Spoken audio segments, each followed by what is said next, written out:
Merhaba, iyi haftalar, iyi günler. Geçen hafta referandumun kaderini AKP seçmeninin belirleyeceğini ileri sürdüğüm bir yayın yapmıştım. Bu konudaki görüşlerimi hala muhafaza ediyorum.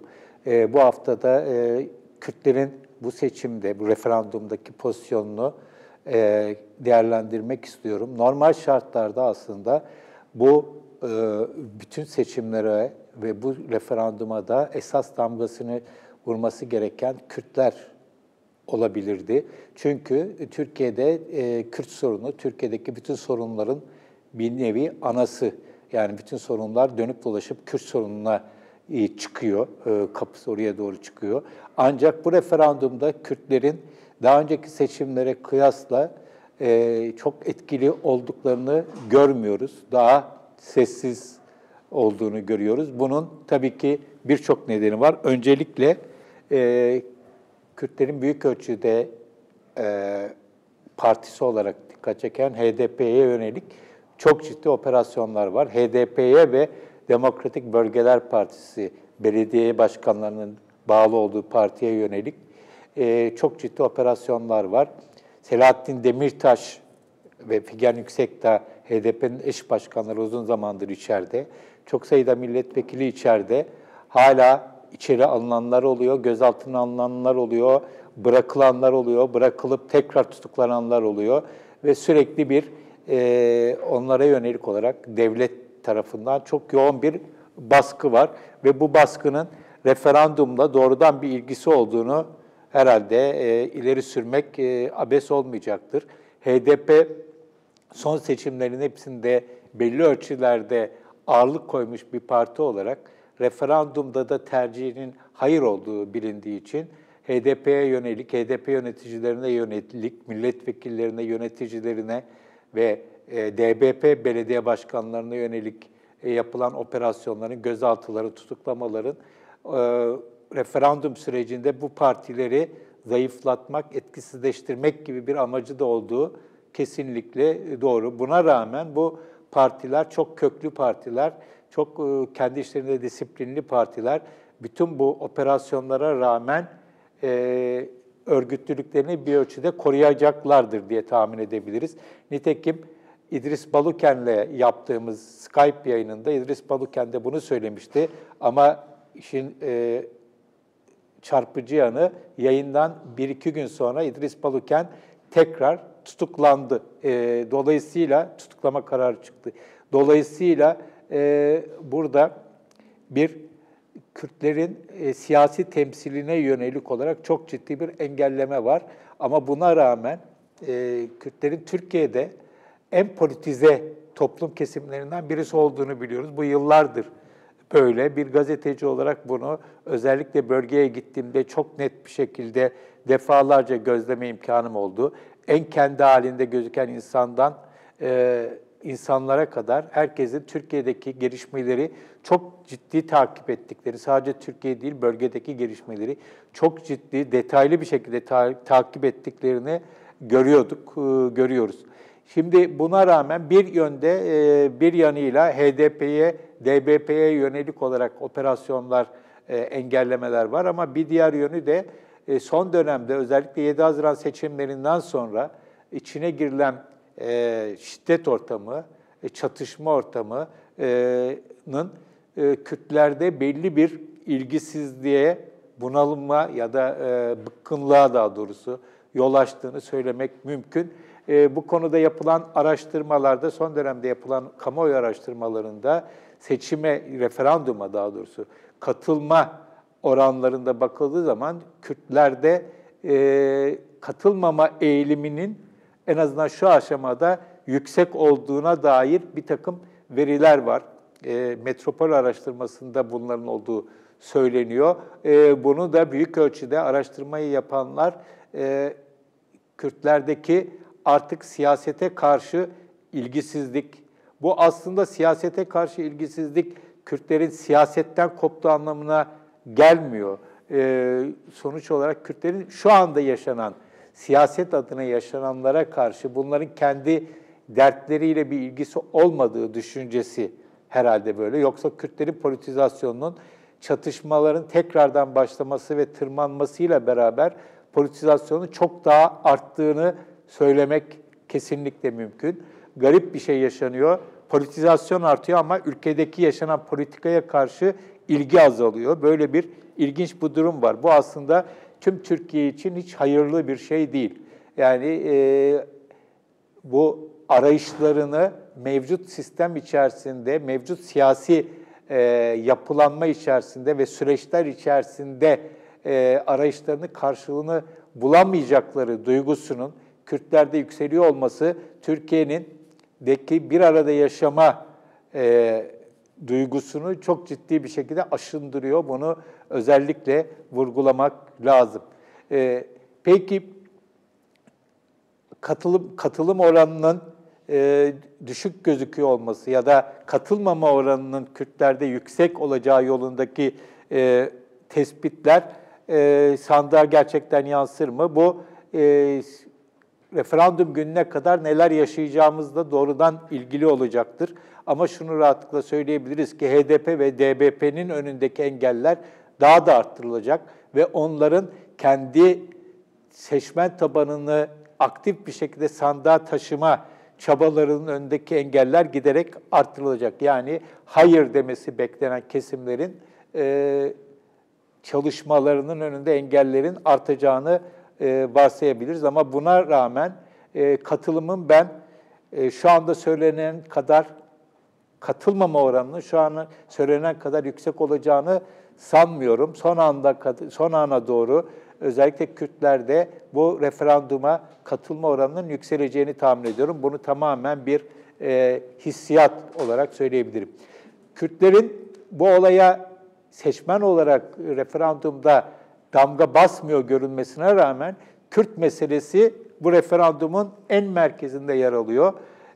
Malum bu süreç, referandum süreci MHP'nin ön ayak olmasıyla başladı. MHP'nin ön ayak olmasının nedeni de MHP lideri Devlet Bahçeli'nin Cumhurbaşkanı Erdoğan'ın çözüm sürecinden vazgeçmesini desteklemesiyle beraber başladı.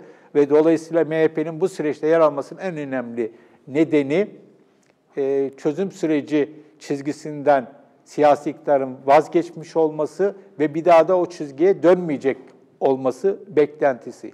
Nitekim Cumhurbaşkanı Erdoğan başta olmak üzere evet cephesinin sözcüleri, özellikle AKP sözcüleri bu referandumda neden evet denmesi gerektiğini açıklarken yapılacak değişikliklerden ziyade kimlerin hayır dediğine öne çıkartıyorlar ve kimlerin hayır dediği noktasında da Kandil'i, PKK'yı öncelikle gösteriyorlar ve insanlara hayır derseniz PKK ile aynı çizgiye gelirsiniz diyorlar. Yani dolayısıyla şu anda özellikle İktidar Partisi'nin söyleminde çok ciddi bir şekilde referandum söyleminde Kürt meselesi var, PKK var. Tabii burada hayır cephesinin içerisinde Ümit Özdağ gibi isimlerin, MHP'nin isimlerinin, Sinan Oğan gibi isimlerin olduğunu gördüğümüz zaman bunun çok da doğru bir önerme olmadığı ortada. Ama şu çok net, burada sonuna kadar belli ki sonuna kadar bu propaganda işlenecek.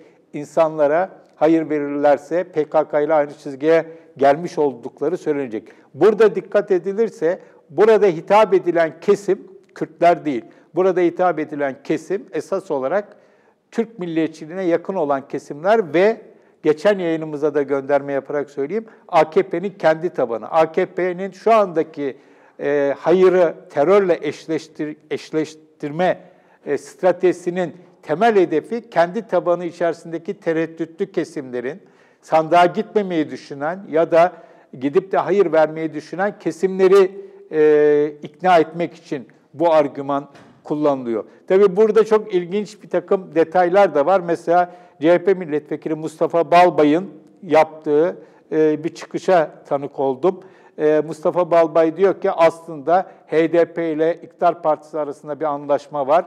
Buna da gerekçe olarak milletvekillerinin bırakılıp tekrar tutuklanması, bazılarının bırakılıp bazılarının tutuklanmasını gösteriyor. Bu tamamen yanlış bir değerlendirme olduğu çok açık. Yani bu HDP milletvekillerinin tutuklanmasının bir anlaşma ya da bırakılmasının bir anlaşmayla olduğunu iddia etmek gerçekten çok inandırıcı değil. Ama buradan hareketle CHP'nin içerisinde ya da Hayır cephesinin içerisindeki bazı kesimlerin de bu PKK ile özdeşleştirilmeden rahatsız oldukları ve kendilerince buna cevap vermek istediklerini görüyoruz. Şimdi şöyle bir varsayımda bulunalım, spekülasyon yapalım. Siyasi iktidarın burada hayırcıları caydırmak için kullandıkları en önemli argüman Kandil olduğuna göre, yani PKK olduğuna göre, eğer referanduma yakın bir zaman kala Kandil'den ya da İmralı'dan bir şekilde pekala başkanlık sistemi ya da cumhurbaşkanlığı sistemi de olabilir şeklinde bir açıklama gelirse ne olacak? Böyle bir açıklama geleceğini sanmıyorum. Ama tamamen spekülatif olarak baktığımız zaman işin rengi Türkiye'de çok ciddi bir şekilde değişir. Bu da bize şunu gösteriyor. Türkiye'de seçmen olarak bir takım süreçlere damga basamasa bile Kürtler, zaten sayıca oran olarak da çok yüksek değil. Ama Türkiye'de sembolik önemi, Kürt sorununun sembolik önemi o kadar yüksek ki her an Türkiye'deki bir takım gidişatları bu Kürt sorunu üzerinden değiştirebilirsiniz. Böyle bir realitede önümüzde duruyor. Şimdi olayın bir başka ilginç yanı da şu. MHP'nin içerisinde muhalif olan kesimler, MHP'den kopan kesimler ya da disipline verilen ya da atılan kesimlerin de en önemli argümanlarından birisi ki burada Ümit Özdağ'la, Sinan Oğan'la yaptığımız yayınları izleyenler bilirler. Onlar da diyorlar ki bu başkanlık sisteminin ardından federasyon gelir, özellik gelir. Tayyip Erdoğan'ın buradaki hesabı önce başkanlığı getirip ardından da ülkenin üniter yapısına son vermek diyorlar. Burada da görüldüğü gibi ilginç bir şekilde evet diyenler de burada bir Kürt meselesini kendi ellerinde bir argüman olarak kullanmaya çalışırken hayır diyenlerin bir kesimi de aynı şekilde Kürt meselesi üzerinden bu olayı anlatmaya çalışıyorlar. Ama şunu çok net bir şekilde söyleyebiliriz, ben bu görüşteyim. Bu referandumun sonuç ne çıkarsa çıksın, Türkiye'nin Kürt sorununun çözümüne herhangi bir katkısı olacağını hiç sanmıyorum. Bu duygunun Kürtlerde de benzer yaklaşımların olduğunu kestirmek çok zor değil ve dolayısıyla başta bazı anket şirketlerinin söylediği gibi Kürtlerdeki katılma oranının düşük olması ya da katılmama eğiliminin yüksek olmasını anlamak mümkün. Ancak tekrar başa dönecek olursak Kürtlerdeki politizasyon düzeyinin yüksekliği nedeniyle büyük bir ihtimalle bu referandumu bir hesaplaşma olarak göreceklerini ve ona göre bir tercih yapacaklarını düşünüyorum. Burada not düşmek lazım. Hüdapar açıkladı, yetmez ama evet diye bir açıklama yaptı. Hüdapar, Kürtlerde belli bir desteğe sahip, sosyal tabanı olan ama tabii ki bir PKK ile HDP ile kıyaslanabilecek durumda değil. Ama belli bir gücü olan bir yapı, Hizbullah'ın devamı, yasal devamı olan yapı evet diyeceklerini söyledi. Şaşırtıcı değil. Şimdi Hüdapar'ın evet diyecek olması Güneydoğu'da Kürt seçmendeki referandum tercihlerini nasıl etkiler? Bir kere şunu söyleyebilirim. Hüdapar bu açıklamayı yapmamış olsaydı bile Hüdapar'a yakın kesimlerin muhtemelen evet diyeceklerini tahmin ediyorum. Dolayısıyla onların bu açıklamayı yapması bu eveti kesinleştirmiştir. Ve bunun da belli ölçülerde tabii ki evete katkısı olacaktır. Ancak bunun evete katkısı kadar hayıra da katkısı olacağını tahmin ediyorum. Çünkü Hüdapar bir geçmişin uzantısı ve bu geçmişi hiç hayırla anmayan bölgede çok sayıda insan var. Normalde oy kullanmayı düşünmeyen bazı kişiler Hüdapar'ın evet vereceği açıklamasının ardından hayır konusuna da hayır vermek için daha fazla aktive olabilirler. Dolayısıyla Hüdapar'ın evete getireceği kadar hayıra da Hüdapar'ın açıklamasının hayıra da bir katkısı olacağını, hayırcılara da bir katkısı olacağını düşünüyorum. Son olarak geçen haftaki yayınla birleştirerek söyleyeyim. Evet, bu seçimin kaderini büyük ölçüde AKP tabanı belirleyecek ve özel olarak da son seçimlerde Adalet ve Kalkınma Partisi'ne ve Cumhurbaşkanlığı seçiminde Recep Tayyip Erdoğan'a oy vermiş olan Kürtlerin bu referandumda ne yapacağının önemli olacağını, özellikle önemli olacağını tahmin ediyorum. İşte bu dile getirilen sandığa gitmeme eğiliminin bir kesiminin, bir kısmının, Kürtlerdeki sandığa gitmeme yüksek eğiliminin bir kısmının daha önceki seçimlerde AKP'ye ve Erdoğan'a oy vermiş kişilerde olduğunu tahmin edebiliriz. Ama bir diğer husus da tabii en önemli husus şu, bu referanduma AKP ve Recep Tayyip Erdoğan, Devlet Bahçeli ile beraber, Devlet Bahçeli'nin MHP'siyle beraber giriyor ve Devlet Bahçeli ve MHP'nin en önemli özelliği de Kürtlerin kazanımlarını reddetmek, Kürt kimliğini tanımamak ve bu Kürt kimliğini tanıma ve Kürtlerin kazanımları meselesi sadece bir partiye, HDP'ye has bir olay değil. Adalet ve Kalkınma Partisi'ne destek veren Kürtlerde de bu duygu çok güçlü. Dolayısıyla MHP ile beraber bir sistem inşasının bu çizgide olan, ta Milli Görüş Hareketi'nden beri bu harekete yakın olan kesimlerde belli bir rahatsızlık, tedirginlik yarattığını kestirmek hiç de zor değil. Benzer bir olayı 1991 seçimleri öncesinde yaşamıştık. O zaman adı Milliyetçi Çalışma Partisi olan MHP ile Refah Partisi ittifak yapmıştı %10 barajını geçmek için ve özellikle Diyarbakır'da ve bölge illerinde Refah Partisi'nde çok ciddi kopmalar yaşanmıştı. O kopanlardan birisi o tarihte Refah Partisi'nde önemli bir görevi olan Altan Tan'dı. O dönemde o seçimi bölgede izleyen bir gazeteci olarak o tarihteki şikayetleri, kızgınlıkları yerinde görmüştüm. Ama daha sonra bu ittifak kısa süre içerisinde sonuçlandıktan sonra Necmettin Erbakan Kürtlerin gönlünü alıcı bir takım adımlar atıp yaraları büyük ölçüde sarmayı becermişti. Şimdi benzer bir şeyi Tayyip Erdoğan hesaplıyor mu? Böyle bir planı var mı? Yani bir süreçte, referandum sürecinde MHP'ye ihtiyacı olduğu için bunu birlikte hareket edip daha sonra referandumun ardından istediği sonucu elde ettikten sonra Kürtleri küstürdüğü, Kürtleri tekrar kazanmak için adımlar atmak ister mi? Adımlar atmak isterse çok geç mi kalmış olur? Bunlar ileriki zamanın göstergeleri olacak. Şimdiden bu konuda öngörülerde bulunmak çok aşırı olur. Söyleyeceklerim bu kadar. İyi günler.